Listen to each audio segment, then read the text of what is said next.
USC makes big changes, firing Alex Grinch and elevating defensive line coach Shawn and inside linebackers coach Brian Odom as co-defensive coordinators for this week's game against the number 6 Oregon Ducks. Will it be enough to compete with the high-flying Ducks and Dan Lanning's mission to get Oregon into the college football playoff and into the Pac-12 championship? Dan Lanning's got some strong words already aimed at the Trojans and their 7-on-7 style of play. We're going to get into all of that and this game on this episode of Trojans Talk on Tap.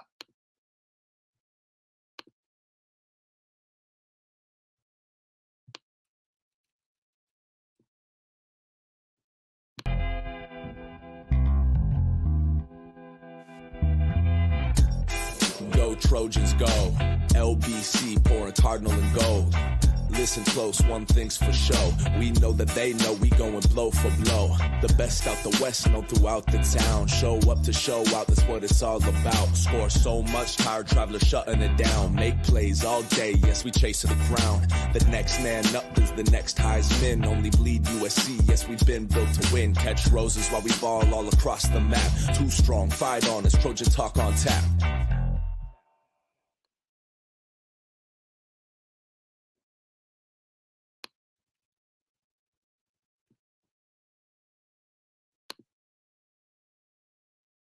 Welcome to LBC Trojan, the USC versus Oregon Tailgate Preview Show. Glad to have you here.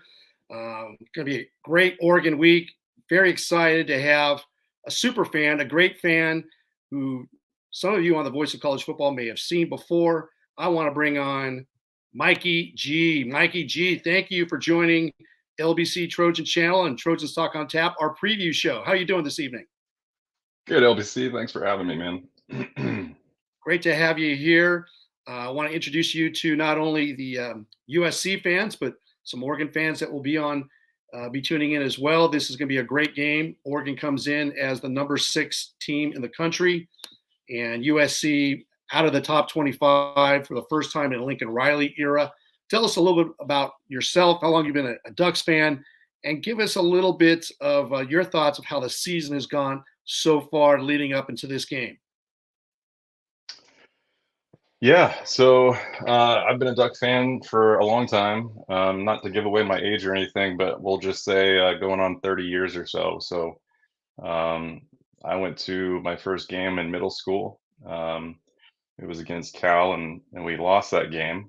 And, you know, as you might expect to know these days, that's not a common occurrence as it was back in those days. We were really happy to get a winning season back in the early 90s. So yeah, the program has evolved a lot since then. I spent a long time in the Air Force, and I think that was one thing that really I guess hardened my my fanship or my fandom to Oregon football.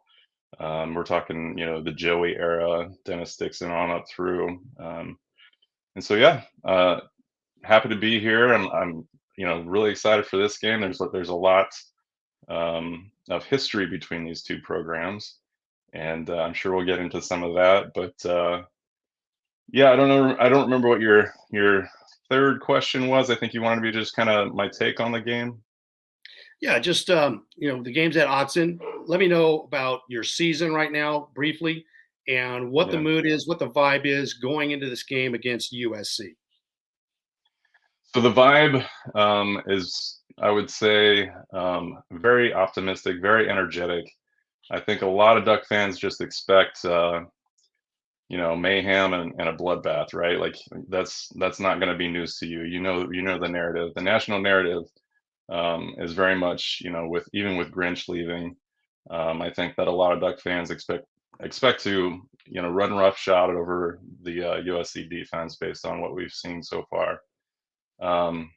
My take on it is that I'm a little bit hesitant to just go in all in on that because of the history, and I also know that you know, we're going up against Caleb Williams, and while our defense has shown up, especially on the defensive line, you know, our secondary has made, you know, very significant improvement based off of last year, but there's still some vulnerability there. So when you're going up against the likes of the reigning Heisman winner, you have to respect that. And it'll be real interesting to see how Dan and Tosh approach that. If it's going to be, are they going to try and pressure Caleb, or are they going to try and contain him?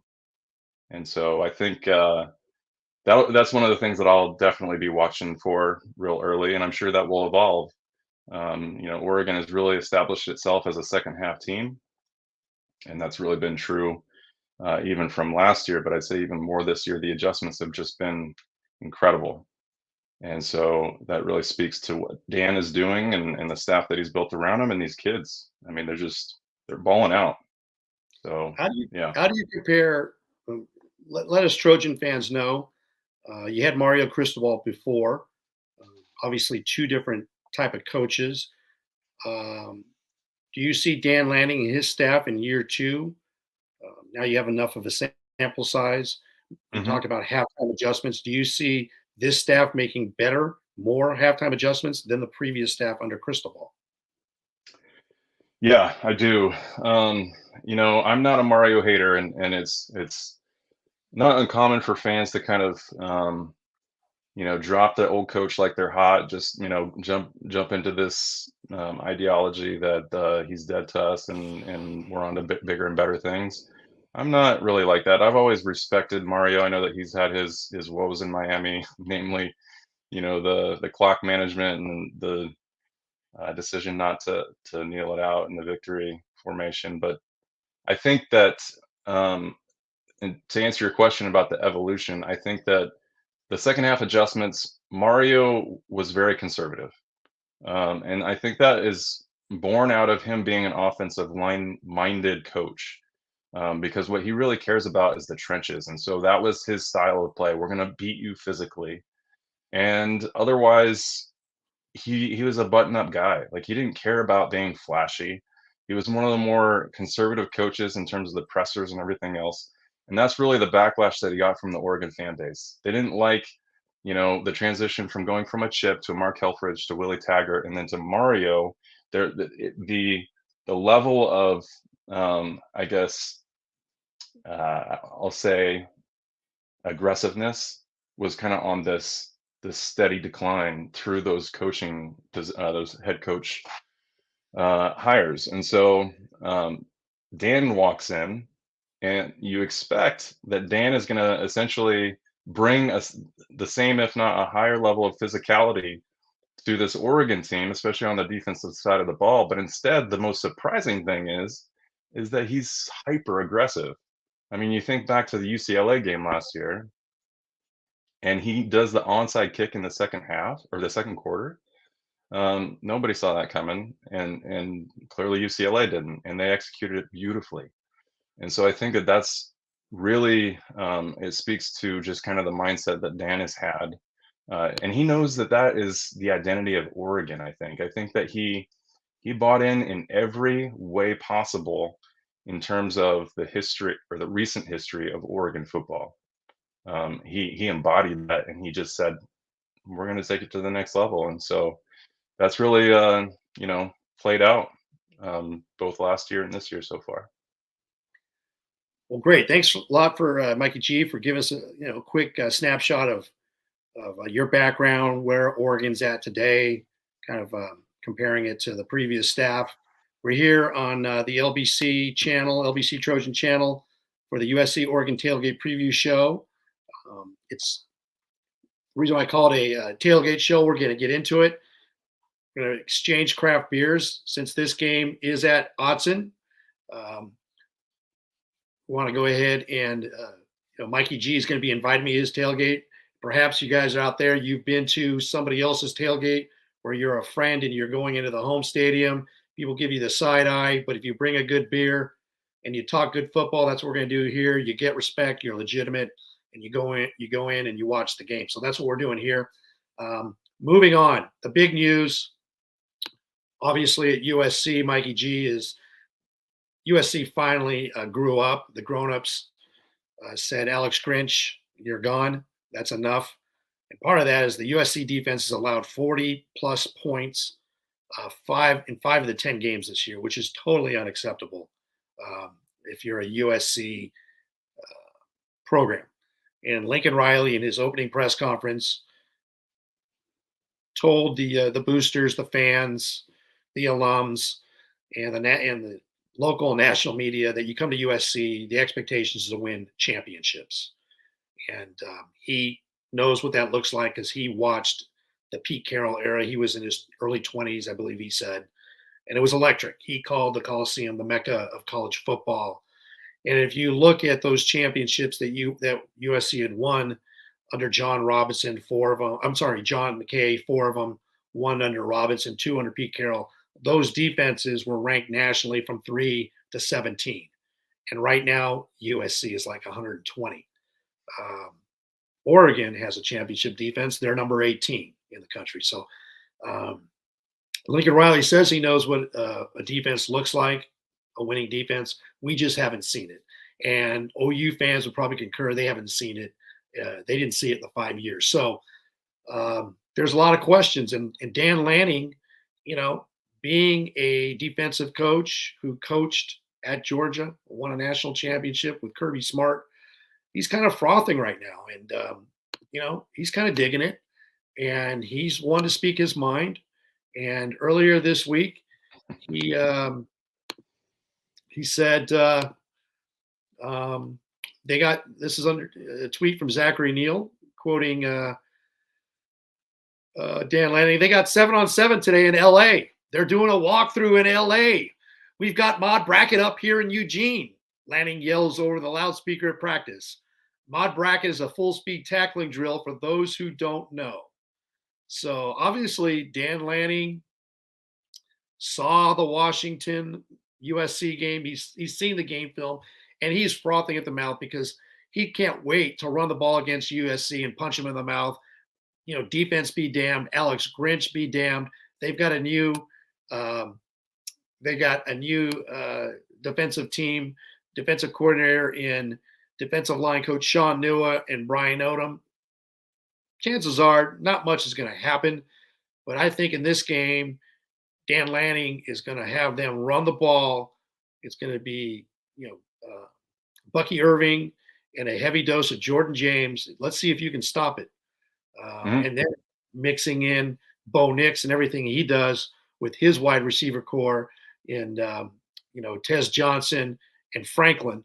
And, you might see Gary Bryant in the slot. He's going to be doing some stuff because I'm sure he wants to get back at USC. But what do you think about what I just laid out in terms of what USC is going to have to deal with Dan Lanning? Well, I think they're going to have their hands full, right? I mean, that's no mystery. I do think that, obviously with Grinch gone, that can't be anything but good. I think of him as like the guy in the back of the boat that's rowing the opposite direction. And he's impeding all forward movement, and he's not helping that offense out at all. And so with him out of the boat and maybe just the oars just drifting in the water, that it's not helping, but it's not going in the opposite direction. You would hope that the defensive talent that you have, surely on the defensive line, is gonna, they have talent, and if you put kind of some freedom in their hands and you're not restricting them, which I assume Grinch was doing by being too exotic in a lot of his play calling and scheme, I would assume that if you let these guys that have supreme talent go after it, just get it, I think that they will. And not to say that they're going to shut down the likes of a Bucky Irving or a Bo Nix. I just think it really helps. This idea that you got to hold on to your coordinators and come hell or high water, I think is just at a certain point, it's being too short-sighted. I think you have to say to your fan base and your team, this isn't acceptable. And I think that finally USC did that. And of course, LBC and Rick, I know that that the hashtag Extend Grinch has been going on for a while among the Oregon fan base, because we would love nothing more for Grinch to be still at the helm right now. And of course, you're gonna see a wild score based on what we know about the USC defense so far. So yeah, like you said, Bo is if you think about last year, right? Bo was hitting his stride at this point last year, and that's exactly when he got injured against UW.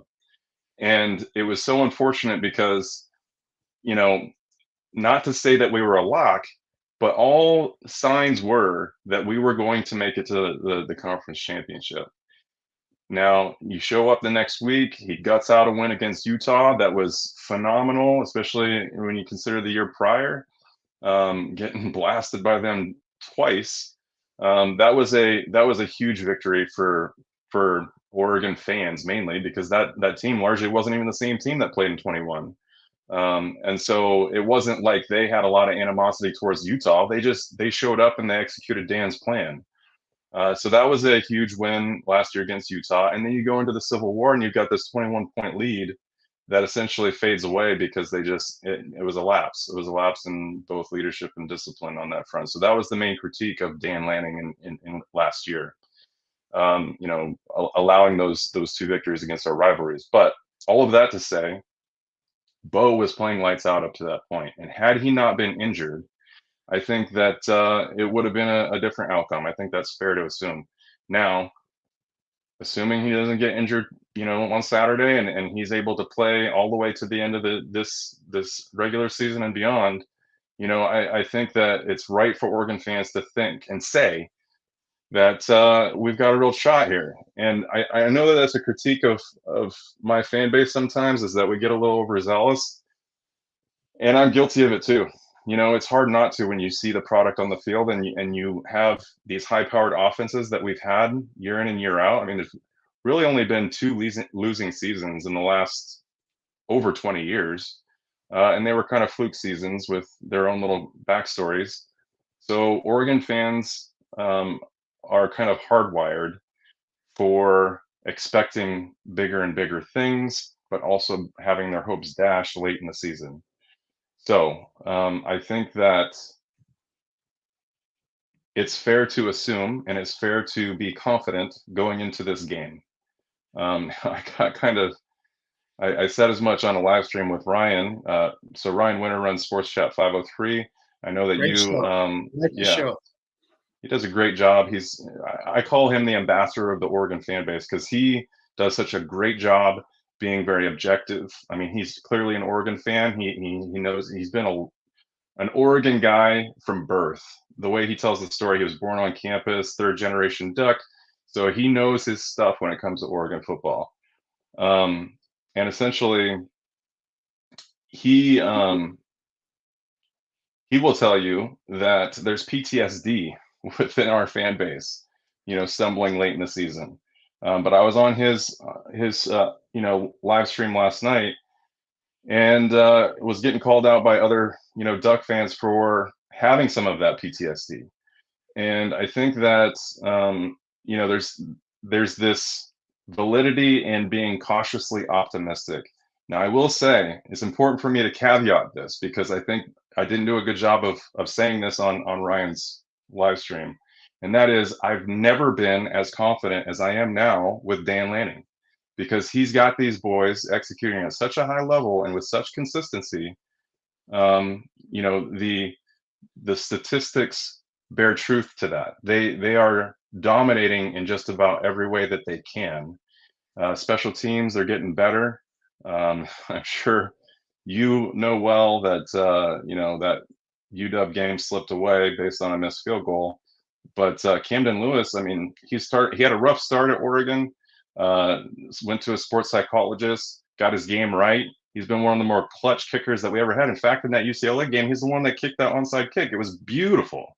Chef's kiss. It was just magnificent the way that they pulled that off. So yeah, they got in his head a little bit up in Seattle, and he missed the following kick against Utah early in the game. But I'm confident that he'll get it back. He's already made field goals since then. He hasn't missed a PAT. So this chatter about Camden sucking or whatever, I wave that off.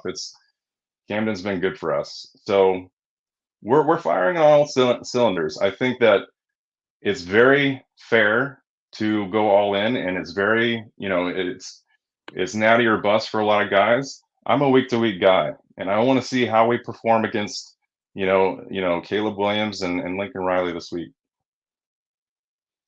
Well, great. Hey, let's get into this. A tailgate is not a tailgate without some good craft beer. And since the game is at Auzten, I've got a few beers here in SoCal. I've got to pick one. I know you've got a few, I think, from Portland. So let's get into this in 1 second.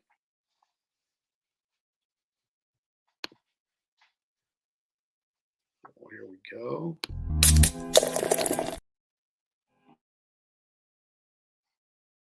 Rick, I gotta mention that the opener, the intro that you had, that tasty jam that you had playing, that was pretty good, man. Hey, I Where'd you, appreciate it. is that a musician that you know? That is the original. It's original music by two young guys, and their names are Ethan Robinson and James Krupe. Ethan Robinson laid the beat. James Krupe did the lyrics, and he did the rap. And I said, give me some Sublime and give me some Long Beach flavor, a little bit of chili peppers and a little Snoop. And you got to deliver with attitude. And they hit it, man. They hit it out of the park. They did. Yeah, the benefits of living in LA, I guess. Yeah. And so here I've got these guys are great. Actually, Ethan is an Oregon Duck grad. So there you go. Oh, that's why it's so good. So here I got this other little thing. I don't know if it's going to work or not, but I'm trying this here. Let's see here. Get into.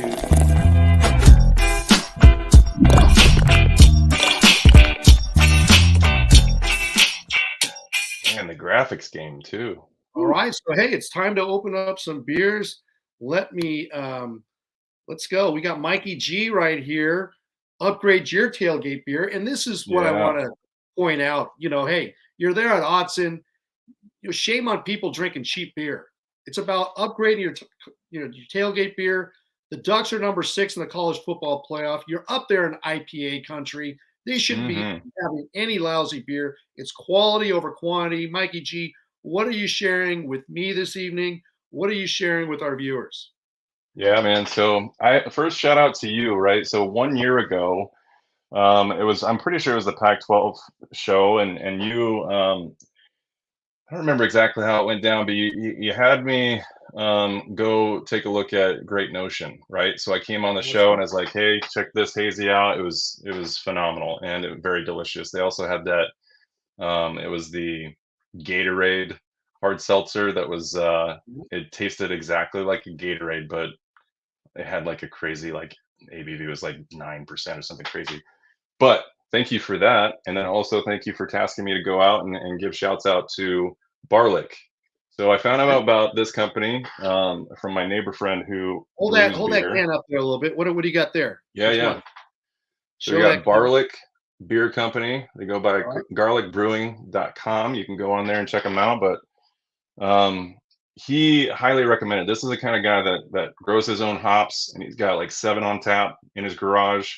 He does his own Oktoberfest, and all of his beers are very tasty. But he said that this is the best beer in Portland. So that's coming from a very knowledgeable beer guy. High praise for Barlick, and he's absolutely right. It's one of the best beers I've had. So let's take a look at this hazy real quick. Crack that open.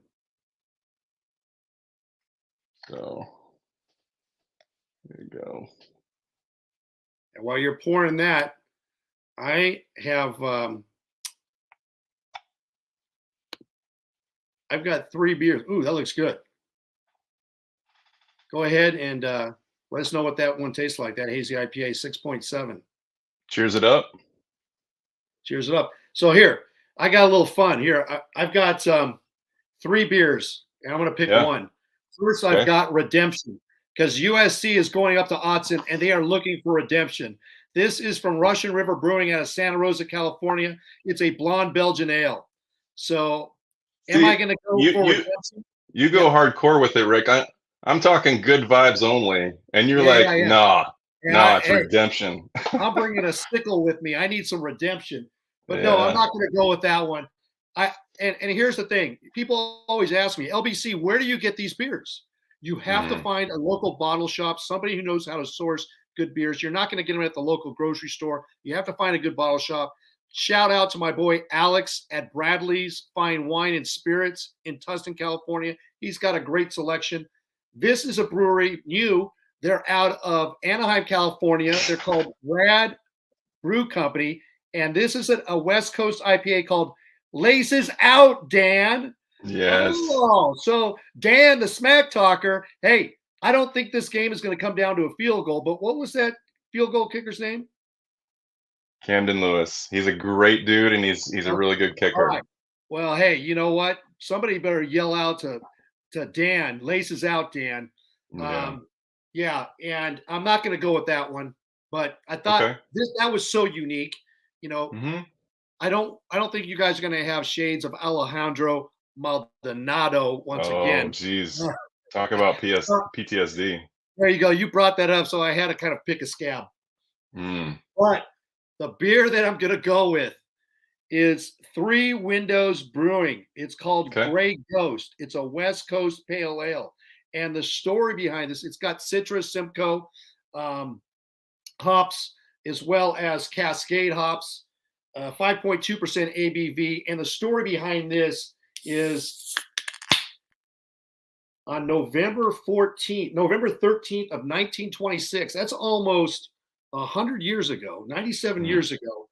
There was a Prohibition rum runner ship that ran aground, was called the Grey Ghost. It ran aground and was fired upon by the Coast Guard at Santa Cruz Island outside of Santa Barbara. After 59 shots from the Coast Guard's autocannon and 10 magazine machine gun, the Grey Ghost beached, and the lone crew member was apprehended. That is the legend of this beer, the Grey Ghost. And 59 shots. I hope it's not going to be 59 points by Oregon, but if USC is to have a chance, it is going to be due to the Grey Ghost. And the Grey Ghost here is going to be Zachariah Branch.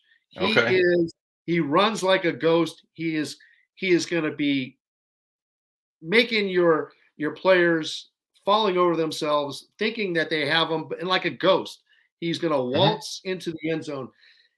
If USC has a chance, Zachariah Branch has to return a punt or a kickoff return. It'd be great if he had both, but that's going to be one of the keys to the game. Here, let me try this beer. Yeah. Cheers, by the way. Yeah, man, that's a good one. Zach is definitely he's a game changer. I've never tried either of these beers. I never tried either of these beers, and I've never knew what a West Coast pale ale tasted like. This is kind of like a hybrid. It's not really all that bitter. It tastes, it drinks like a pale ale. This is a crushable, sessionable beer. I would recommend this beer if you're having a late tailgate at kickoff, like at 7:30. But hey, there you go. Our tailgate is official. Let's get into it more now. I think that it's going to come down to the rush defense. Oregon, USC has a pretty good running game, but Oregon's very stout at defending the run, number 10 in the country, giving up under 100 yards a game at 90. And USC, just that's the Achilles heel. They can't stop the run. They can't tackle. A lot of people, it's a combination. Hey, what's going on? I think Alex Grinch's scheme was perhaps too complicated for the defense, for these players. They always were getting lined up out of position. I'm sure that comes up on film. Dan Lanning's taking a look at it. Kalen DeBoer exploited it. Other teams have exploited USC's scheme, the run gaps, the lack of tackling. So that's going to be problematic. Can USC clean up the defense in a matter of a week? Don't know. But the athletes are there, and they have the opportunity to actually make a statement. There is motivation there. We're going to see how much fight on there is with the Trojans. Do they want to come out here and make it personal? If they want to make it personal and they play like they did in the second half, of the Cal game, because that game was totally night and day from the defense. I mean, we were getting schooled. Jay Nod had 3 rushing touchdowns. He was like a Heisman Trophy candidate that first half. And then I think he got a little lame. He got hurt. And we made Mendoza look like a Pac-12 quarterback. I think he was the Pac-12 quarterback of the week. And so, but in that second half, Eric Gentry was getting into passing lanes. He had a key interception. He had pass deflections. So there are players on this defense. There's athletes, as you know. But part of the challenge is stopping the run. And then we have some issues with coverage where Bo Nix, when you set up the run and you have USC on skates, they don't know if they're going forward or backward. And that's when Bo Nix and Franklin can just unleash and set it up. So that is where I see as some of the challenges for USC is, can they stop the run? And Dan Lanning, I think, is going to go after him. What are your thoughts on that mindset? So I think that one of the things that has carried over, right? So of course, Dilly goes on to ASU and Will Stein comes in, and everybody's like, well, you're not going to be nearly as explosive without Dilly. And that's certainly not been the case at all. I think that Will Stein has shown that his scheme is more of the same, cloth, basically. Like he essentially just picked up where Dilly left off. Now, I would say that there's a shade of not being as creative as Dilly, and that might be good and bad, because Dilly was caught last year sometimes being too, aggressive, and the trickeration and everything else, and you don't really know how much of that is Dan, but certainly we haven't seen as much of it this year as we did last year. And the other critique for Oregon offense is that, and I don't even think it's real, I think it's more a narrative, but they say that Bo is a check down quarterback. I don't buy into that. Bo has been one of the most productive quarterbacks in the country, and is nearly error proof. That's one of the things that's been so nice about this offense is it's very disciplined and it's very explosive, and it's very balanced. They're going to attack you at every angle and essentially put their best players against, the matchups matter. And so they're going to exploit those vulnerabilities on the USC defense. And it seems like there's quite a few, right? Just to be quite frank. And so I think that if you can get away with utilizing that stout offensive line, that's another kind of big question mark that we had on this season with, seemingly more inexperienced. When you're coming off one of the best offensive lines that we've ever had last year, and you're putting in, essentially the second stringers to start this year, they weren't getting nearly the reps that you would expect to be performing at the level that they are, and they aren't. You watch some of the film, man. It's unreal. The holes. JPJ, he's getting the Joe Moore Award hype already. He got that in like week 4. And if you look at some of this film, he's very dynamic, and he was actually playing both sides of the ball when he first started out at Oregon. That's just how good he was. I remember watching when Dan came in, they had a presser where they brought in some of the athletes, and they said, who's the strongest one on this team? And I think it was T. Ferg. He said JPJ. And that was mind-blowing to me when you got likes of like, Marcus Harper, or back then it was DJ Johnson, who was an absolute beast. And so the JPJ has showed out. About Josh Connerly, about Marcus Harper and some of these other cats that are just absolutely crushing it in the trenches on the O-line. And then you flip it over on the defensive side of the ball. And I know that you asked the offensive how we're going to attack, but the trenches have been absolutely lights out for this team. And you can make the statement or the argument that's carryover from Mario. He certainly set the stage for establishing the trenches, but Dan has not even blinked at maintaining that. He's signing defensive linemen. The defensive line for the 2024 class is unreal. And so the priority is maintained. And you asked earlier about kind of the evolution of the coaching. I think that Dan has stepped up the recruiting game. You might argue in terms of the rankings, it's very similar to Mario, but I think that Dan, the verdict is still out in the 24 class, and I'd be surprised if there weren't surprises with the signing class. I think that they're working hard on some flips too. So In any case, yeah, I think that they go all hands on deck. You're going to see a lot of Bucky. There were questions about his health this year or this week. I guess people saw him limping out of the game, the Cal game, and that seems to be from the practice reports that was unfounded. That he's been practicing and seems to be 100%. So you're going to see Jordan James, like you said, 1-2 punch. Noah Whittington was full beast mode until he got hurt in week 3.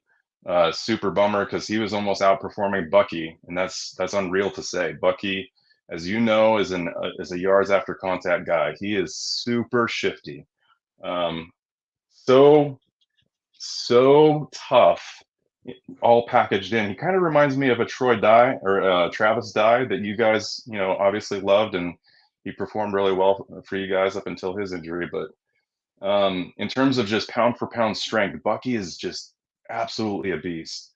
That's how he's able to, yeah. So you're going to see the running attack. That's absolutely going to happen. I wouldn't be surprised if they hit the 200 mark in this game. I'd almost argue that it'd be a disappointment if they didn't get 200 yards. I mean, yeah, you look at Oregon's number 18th nationally at just over 191 yards a game. USC can run the ball as well when they want to. Yeah, it's about 159 yards a game, number 57. And I think you mentioned earlier, it's going to be interesting to see if Dan Lanning pressures Caleb Williams or tries to contain him. Yes. I think by running the ball, you manage the game clock. You keep away possessions from Caleb Williams and USC. You eat clock. This is something I've been critical of Lincoln Riley, is that he's got the rush game there. You've got a bad defense. How do you not try to win the time of possession game? Give your defense a breather, and you know that Caleb Williams and the offense is going to score, but your defense is what's weak. Here you have Oregon running the ball, eating up clock, and just gashing USC, tossing in some pass plays at the appropriate time, taking the big shots downfield, but keeping the ball away from Caleb Williams and the offense. Do you see that as a possible game plan for Oregon and Lanning?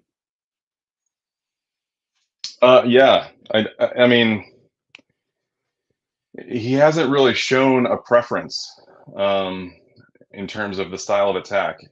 I would argue that regardless of the matchup, right? Like, you would expect that it would the game plan would be tailored to your opponent in a way that if you've got a team like USC that has been unable to stop the run, that is predominantly going to be Bucky all day. But it feels very balanced regardless of that. And that's I think a luxury.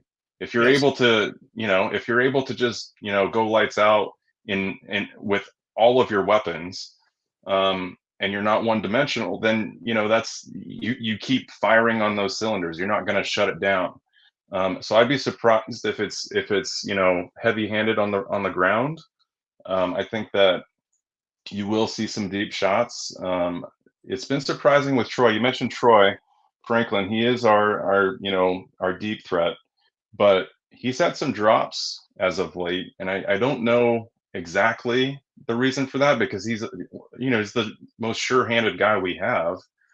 So the pacing or the timing of the route seems to be a little bit off, and it's kind of a something to kind of pay attention to, but doesn't mean that he's not one of the highest productive guys that we have. He will hit you deep, and he's also, like so many of these receivers, a good blocker. They actually defend on the perimeter for the Bucky Irving and the Jordan James. If you watch if they're in trips, of course they love to run that screen pass a lot out of that formation, but be on the lookout for all three of those guys, including a tight end, blowing up some of that secondary, the DBs, to let Bucky get on the outside. So I think that's also been a point of pride for Dan. His receivers know how to block. So it's going to be coming at USC from all different angles. You love to see it. The execution is at a very, very high level, and yeah, it's hard to predict, is what I'll say. I would just I would say that you're going to see a Tez Johnson in the slot. He's going to be hitting that cross route. You're going to be seeing, T. Ferg basically doing a release. Terrence Ferguson, our tight end, he's going to be doing a quick release and essentially hitting the flat or what have you. And he's the type of dude, he's big, man. He's like 6'5", 260, 270. And so he's a yards after contact kind of guy. So multifaceted and very much an Oregon offense. Mikey G, I appreciate you coming on, and you're so knowledgeable about the Oregon team and what's happening now, transitioning from Mario Crispol's coaching staff to now with Dan Lanning in his second year. I appreciate your passion, your knowledge for the Ducks. We're going to get into 3 keys right now. I'm going to ask you what are 3 keys that must happen for Oregon to win this game. I'm going to share my 3 keys. If you're out there in the chat and if you're viewing at a later time, put down your 3 keys to either USC or Oregon win this game. I want to hear from you down in the comment section, and then we'll get into our score predictions, Mikey G. But share with our viewers, what are the 3 things that Oregon must do to beat USC in this game? Well, it's no surprise. You got to contain Caleb. And how you do that is going to be really interesting. Like I said at the top, I think that so Dan and Tosh have brought the cornerbacks. They've done these safety blitzes. They've done a lot of things to create pressure. Having said that, if you look at the UW game, Penix was finding himself on his back quite a bit, either pre-throw or post-throw. He was hurting. If you watched that game, you saw that his ribs were angry, and so the dude got roughed up. And that's exactly what we didn't see last year. And so you have to wonder, okay, well, if we're able to put that pressure on Penix, but he's still connecting, is that going to be the same kind of game plan? And I think it will be. But I think you got to take away his options, right? Like what we know about Caleb is that out of the pocket, he can make things happen. And if you heard Dan earlier this week, he says our coverage is a minimum of 10 seconds. And they do cover one-man coverage. So they're essentially, they have the talent on these cornerbacks to man up, and their requirement is to stay in there for 10 seconds. So if they're able to shut that down, then the pressure materializes itself naturally, right? Like you're not going to have an offensive lineman be able to protect Caleb for more than 10 seconds without getting a holding call or anything else. So I think that's what you see. I think that it's going to be more of a contain policy versus a pressure kind of situation would be my guess, based on what we saw against UW. Another one is going to be kind of a clean game, right? Like one of the things that's been kind of off and on again with these Ducks is that, man, if you watched the Cal game last week, that first quarter was bizarre. It was like in the Twilight Zone. And I think that they'd already chalked up over 50 yards in penalties just in the first quarter. So got to play that clean game. And as Dan likes to say, it's always Oregon versus Oregon. So if they can, keep it disciplined and tighten that up, then I think you're already setting yourself up. And then the last one is just going to be essentially not getting beat over the top. Those secondary guys, Steve Stevens, Brian Addison, you got Jaleel Florence, Triquez Bridges. These cats, they're skilled. They wouldn't be doing man coverage if they weren't. And right. Essentially the pass interference is it's hurt us. I would say it's made the games closer in some cases, more so last year than this year. Than we like to see. Like, the margin of victories are still wildly good, but sometimes you have to wonder, did you really have to do that PI? Was he really going to get the ball kind of thing? And so I think that in the same vein of a clean game, our secondary cannot get beat over the top against the likes of a Taj Washington, Deuce Robinson, all the skill that you guys have, and then your wide receiver and tight end core. So I think if Oregon can pull that off, then yeah, I like it. Those are great three keys to victory. For USC, there's three as well. First, you have to run the ball. You have to establish the run game against Oregon. You have the running game there. You have to give Caleb. You cannot make Caleb and the USC offense one-dimensional. And Oregon is very good against the run, but you have to establish the run. Hopefully, Marshawn Lloyd will be healthy. If not, my God, we just rediscovered Darwin Barlow. He had some very strong runs against Washington. Hopefully, if Lloyd can't go, Barlow will fill in. Austin Jones is solid. But it's going to come down to the offensive line versus your defensive line. Some of those guys scare me. Dorless, Jordan Birch, the transfer from South Carolina, Marshawn Lloyd's former teammate. The offensive line has had issues. They had issues at Notre Dame, which was on the road. It's going to be loud at Auzten. So there's going to be a challenge for the offensive line. That's, can they hold up? Can they establish the run game? If they cannot, then they're going to make Caleb one-dimensional, and the defense is going to be teeing off on him. Secondly, you have to win the turnover game. You have to win the turnover game. And then third, for USC, I think to be successful is you have to have some outstanding special teams play. You can't miss any extra points. You got to get some key field goals when the drive stalls, and you have to have at least one kickoff or punt return by Zachariah Branch, and you have to have great returns all day. I think that is the key. Caleb, when he has a balanced running game, he can do great things. Against Washington, USC did establish a running game. They had to respect it, but USC couldn't stop the run. So those are, I think, the three keys that I see USC must do in this game. Will it be enough?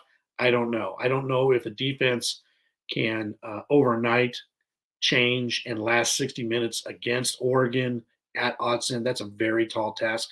Getting into that, give us your score prediction, Mikey G. What do you think this game? What do you think the final score is going to be in this game? I think the spread I hear right now is around 16.5. Oregon minus 16.5. Oh, it changed. I thought it was at 14.5.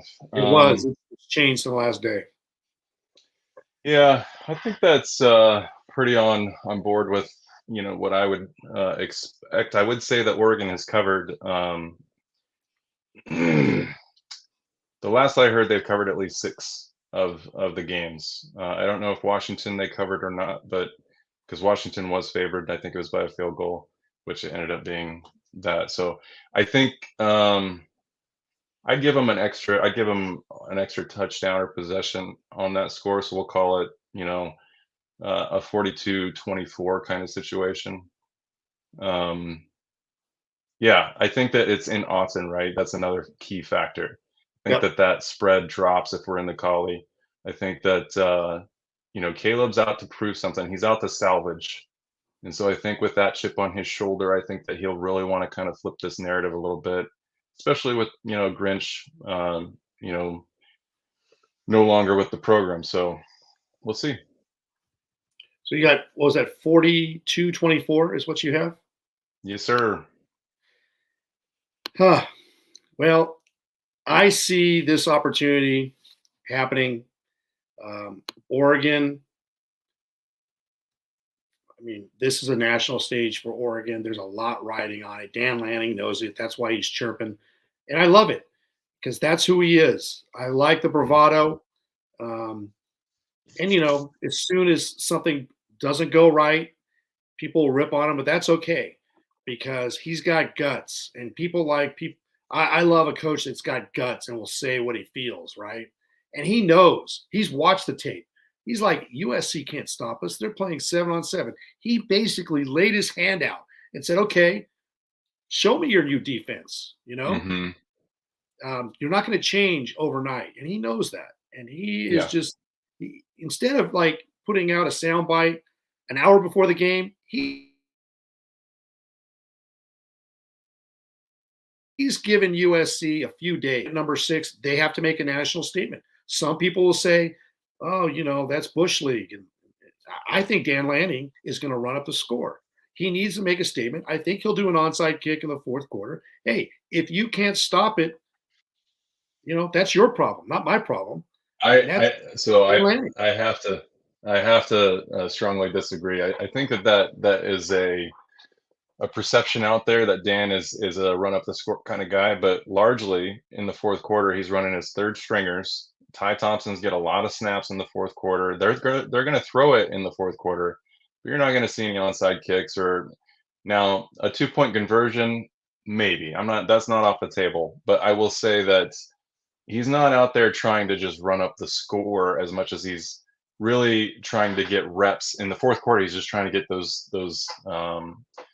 the scout team some reps, I guess. So I think that that's a I miscalculation, I understand guess. that. I Yeah. totally get it. But we're not Cal. Okay, this is USC. Okay. This is the last Pac-12 game, right? Right. It's Yeah. at night. There's a lot on the line. Washington's number 5, Oregon's number 6. Mhm. You make a statement against USC, and that's going to go a long way. And you're trying to impress the voters. And we know college football and the voters, they're fickle.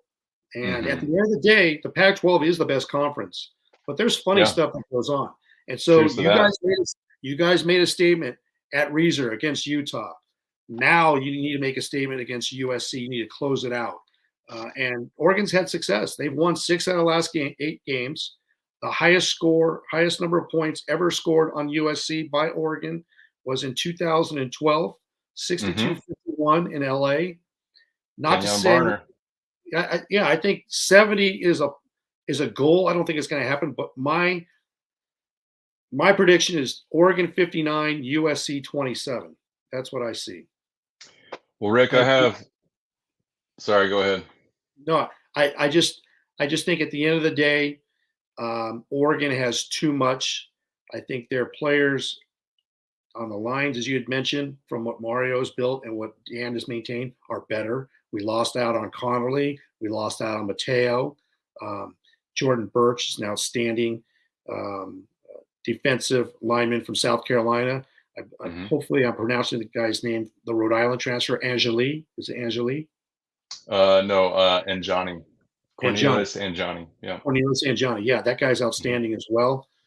We got some good transfers as well, but the way it's coming together for Oregon, Lanning's done a great job. And I just see this as being a statement game. And Mhm. sometimes that happens when things are going right. It's at Autzen. I had this game as USC losing. I had USC going 11-1, and this is the one Mhm. game that I saw You us did. losing. Yeah. So, Yep. hey, the best team will win. Those out there that are in the chat, thank you for joining us. If you're watching this later, put down your score prediction. What do you think it's going to be? I just think this is Oregon's year. It's their time. They're looking to get back at Washington to get a spot in the Pac-12 championship and perhaps getting a spot in the college football playoff. I think it's quite a possibility, especially if you make a statement this weekend against USC. Your final thoughts there, Mikey G. Yeah, Rick. So, just a shout out to you. We've been interacting through the Mark Rogers channel for quite some time, and I've always enjoyed, the playful banter. I'll call it with the Yep. SC fans. You, Tony, and Tim do a great job with that. I've always, gave you guys shouts out for that, and I always like your takes because you don't really hold back. You're a passionate fan, and you come correct. You know SC ball, and you know the history there, and so I understand the vitriol towards Oregon.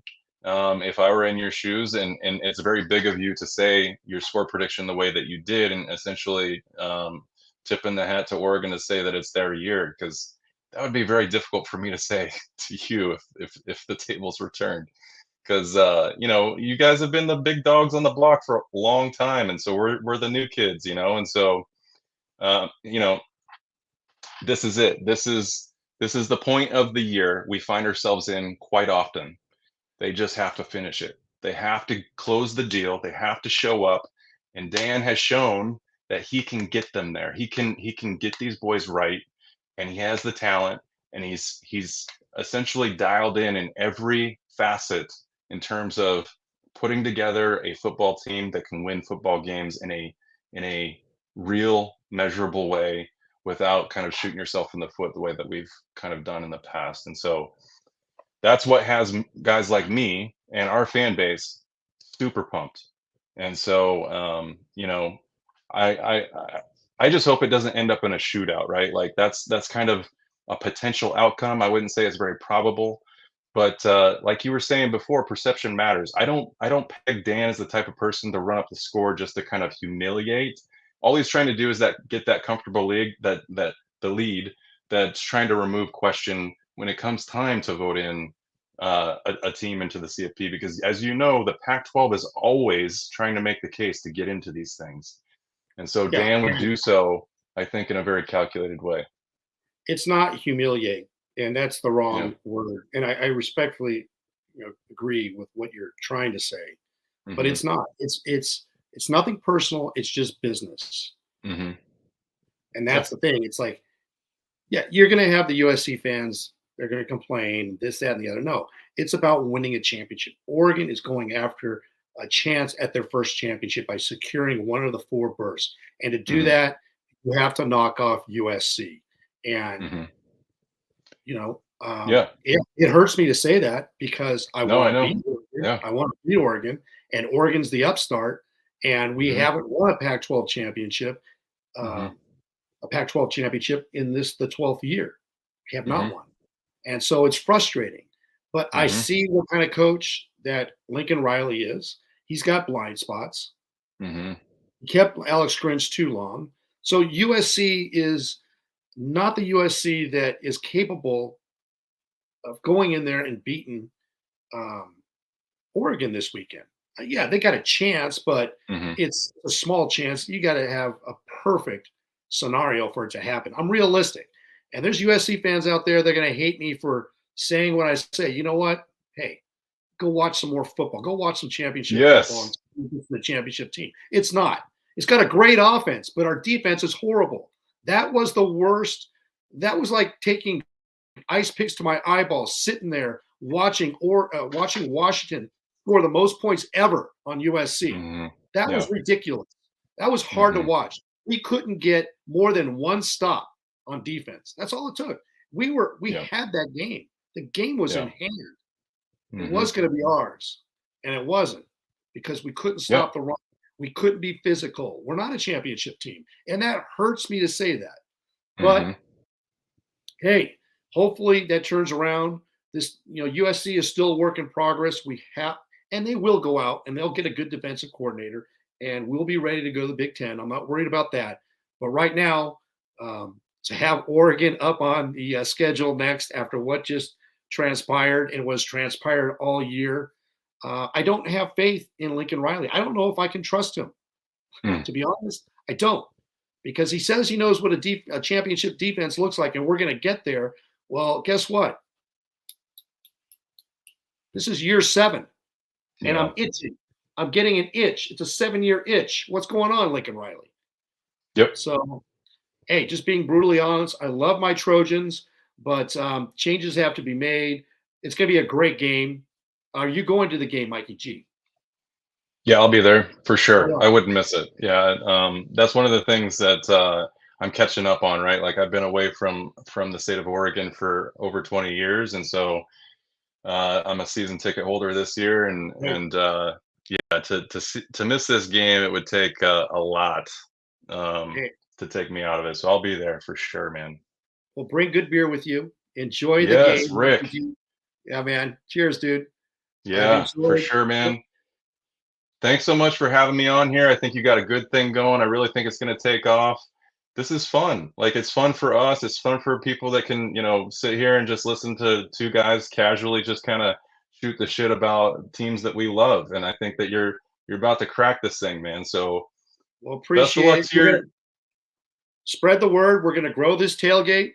If you're not subscribed to the channel, please do so. We're having fun here, talking football, enjoying some craft beer. We're gonna grow this tailgate. That's what we're gonna do. Good luck to the Ducks, and it should be a great game.